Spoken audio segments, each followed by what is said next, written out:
আসসালামু আলাইকুম। আপনারা ভিডিওটিতে যে গাছটি দেখছেন সেটি হচ্ছে একটি মাল্টা গাছ। ভিডিওতে দেখা যাচ্ছে যে কি পরিমাণ ফুল এবছর ধরেছে। এই গাছটির বয়স প্রায় 3 বছর। এই গাছটি থেকে গত বছরগুলোতেও আমরা অনেক অনেক মাল্টা পেয়েছি। আশা করা যায় গত বছরগুলোর থেকেও এই বছর বেশি ফলন পাওয়া যাবে।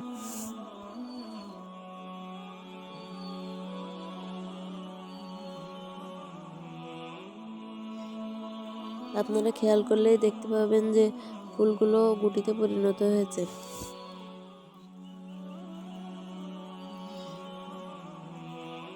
আমাদের অঞ্চলে সাধারণত মাল্টা বা লেবুর কোনো জাতের খুব একটা চাষ হয় না।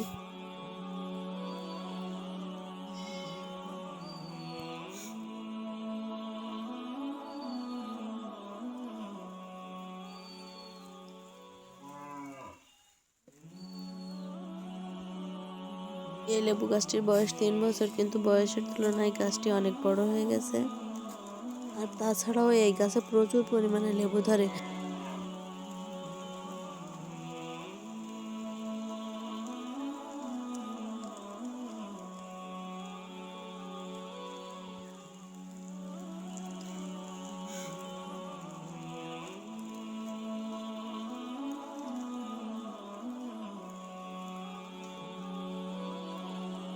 এই গাছটি থেকে পরিপক্ক ফল পেতে গেলে আমাদের 3 থেকে 4 মাস অপেক্ষা করা লাগবে। যখন গাছটি থেকে আমরা ফল সংগ্রহ করব তখন আপনাদেরকে নিশ্চয় দেখাবো। ভিডিওটি যদি ভালো লেগে থাকে তাহলে ভিডিওতে লাইক দিয়ে চ্যানেলটি সাবস্ক্রাইব করে যাবেন।